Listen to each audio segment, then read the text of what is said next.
Dans un bar, Nick ne pouvait détacher son regard d'une belle femme aux formes voluptueuses. Au moment même où il s'apprêtait à l'aborder, un homme entra. Il s'avéra que c'était son petit ami. Plus tard, en discutant avec lui, Nick apprit que cet homme était également un joueur invétéré. Il avait demandé à sa petite amie de l'accompagner à Atlantic City pour jouer aux cartes, et s'il gagnait une grosse somme, il n'aurait plus besoin de travailler. En effet, ils auraient assez d'argent pour vivre jusqu'à la fin de leur jour. Cependant, sa petite amie lui conseilla de ne pas se lancer dans le jeu. C'est alors que les deux se mirent à se disputer. Voyant la scène, Nick prit son verre, s'approcha de leur table et commença à la draguer. Ne voulant pas d'ennui, la jeune fille entraîna son petit ami pour partir. Mais Nick ne lâcha pas prise, il arracha avec mépris la perruque de l'homme, se moquant de lui parce qu'il était chauve.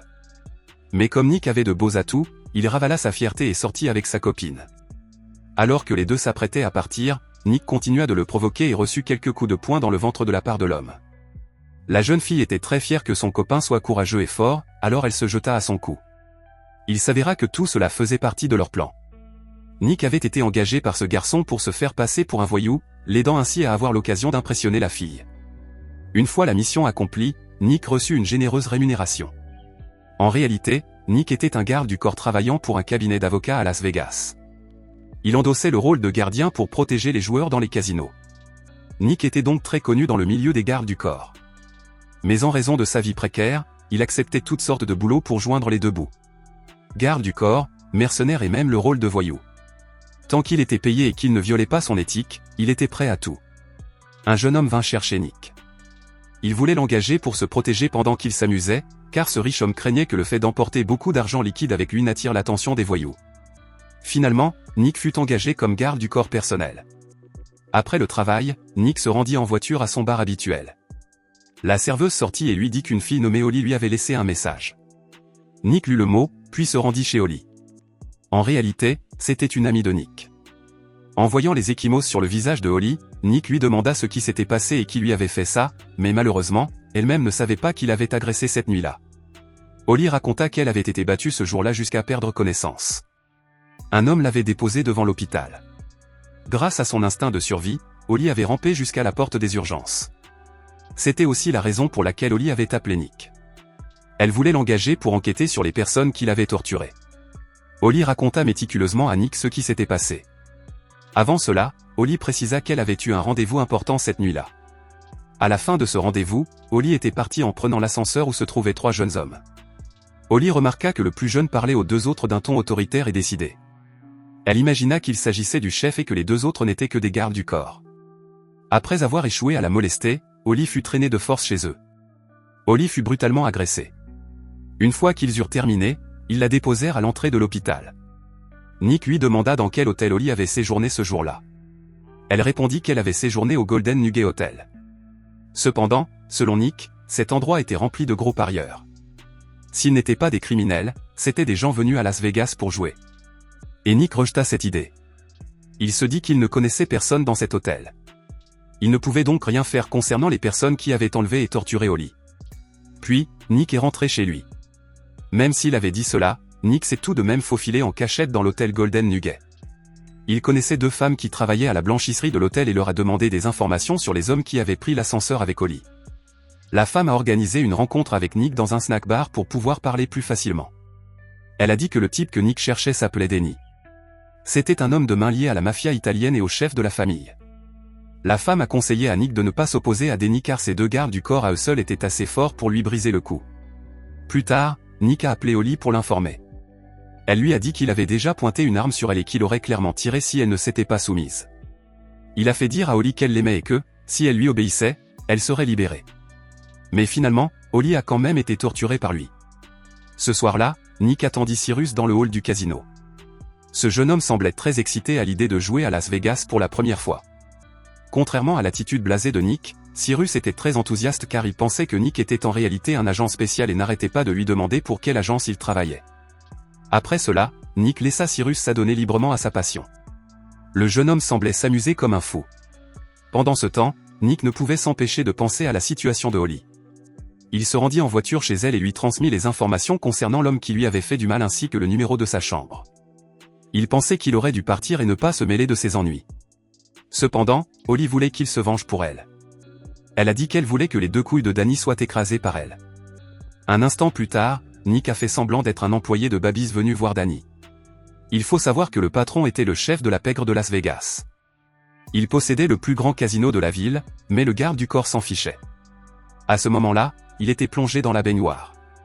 Nick n'y est pas allé par 4 chemins. Il a dit que c'était eux qui avaient humilié Holly, et qu'aujourd'hui, Nick était là pour se venger.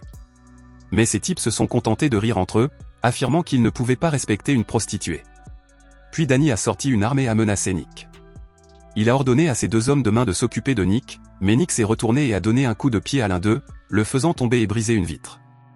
Voyant cela, Danny pointa son arme et tira sur Nick, mais Nick utilisa une carte de visite pour le frapper en plein visage, le faisant s'évanouir.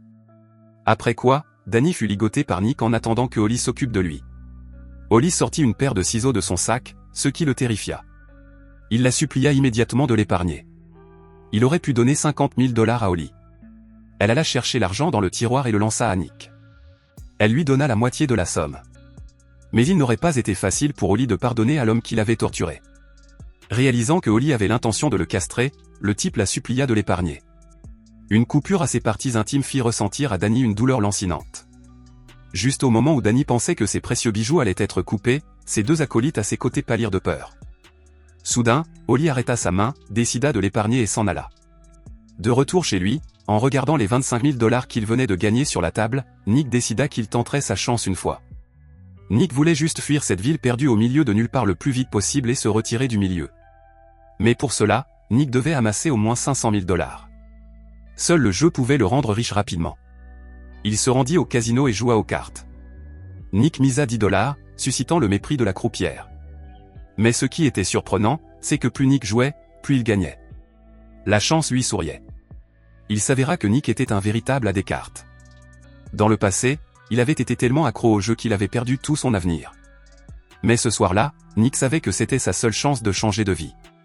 Il décida de jouer gros, en misant $1000 supplémentaires, car il pensait que, qu'il gagne ou qu'il perde, il quitterait de toute façon Las Vegas, sachant que Danny ne le laisserait pas partir facilement après l'avoir humilié dans la chambre d'hôtel.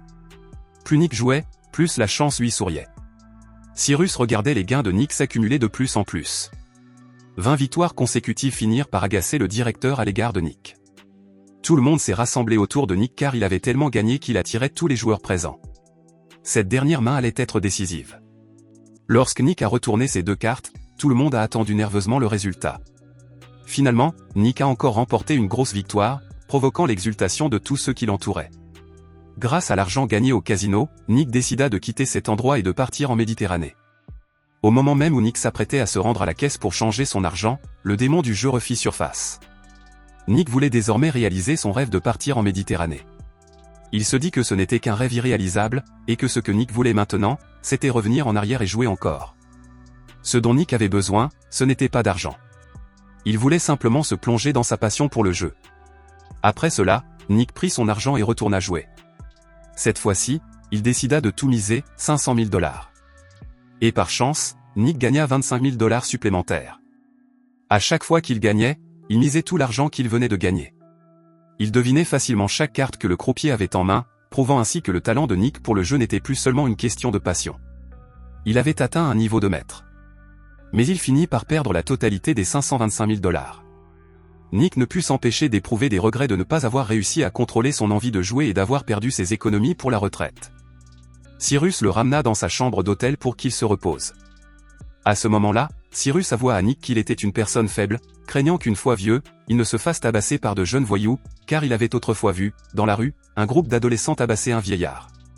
Cyrus supplia Nick de lui enseigner quelques techniques d'autodéfense, car Nick était très célèbre et était l'idole de Cyrus. Il avait des aptitudes au combat. Tout comme Nick, Cyrus rêvait de faire courageusement ce qu'il voulait avant de mourir. Il n'avait que son intelligence pour gagner de l'argent et c'était la seule chose dont il disposait pour se défendre. Cyrus fit une offre que Nick ne pouvait pas refuser. Il dit qu'il pourrait faire équipe pour augmenter leurs chances de gagner au casino. Mais Nick ne le crut pas. Il s'éloigna vers le bar. À ce moment précis, 2 costauds entrèrent. Ils dirent que Danny voulait voir Nick.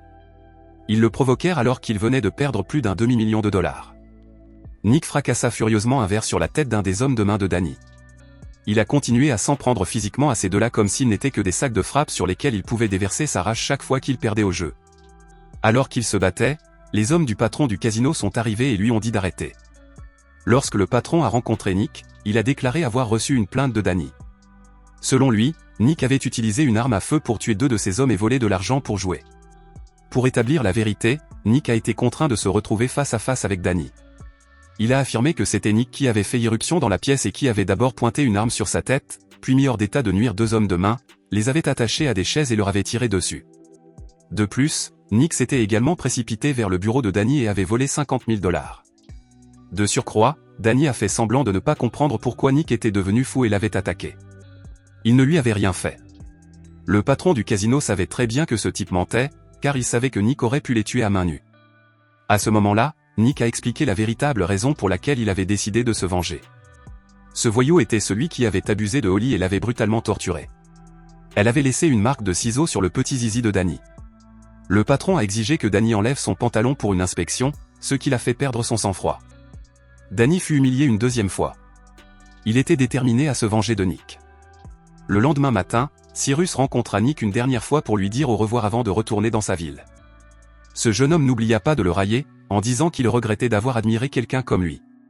En réalité, Nick n'était qu'un faible, tout comme lui. Mais même s'il le disait, Cyrus tenait encore beaucoup à Nick. Avant de partir, Cyrus lui donna un billet pour la Méditerranée et un chèque de 500 000 $ pour aider Nick à réaliser le rêve de sa vie. Mais Nick refusa, disant qu'il était sur le point d'être tué et qu'il ne pouvait pas partir. À peine eut-il fini de parler que 4 costauds se précipitèrent dans le snack-bar à sa recherche. Il s'avéra que c'étaient les hommes de Danny. Il était venu là pour se venger de Nick. Immédiatement, Cyrus se dressa sur une chaise, faisant semblant de hurler comme un fou, détournant ainsi l'attention de ces types et donnant à Nick le temps de s'enfuir. Toute la bande se lança à la poursuite de Nick, mais celui-ci se cacha sur le toit d'une voiture. Profitant du fait que ces types étaient encore étourdis, Nick sauta et les mit hors d'état de nuire un par un. À ce moment-là, Danny avait été roué de coups par lui. Il ordonne à ses hommes d'avancer et de continuer à l'attaquer. Mais ils sont tous vaincus par Nick grâce à son agilité, il utilise un couteau pour poignarder les sbires aux points vitaux. Nick brise le bras de Danny, le faisant hurler de douleur. Nick le poignarda au cou, le faisant mourir dans d'atroces souffrances. Cyrus se précipita aussitôt derrière Nick et lui donna le billet de ferry ainsi que l'argent. Il dit qu'il avait eu tort de traiter Nick de lâche. Il serait toujours l'idole de Cyrus. Après cela, Nick rentra chez lui et fit ses valises pour partir.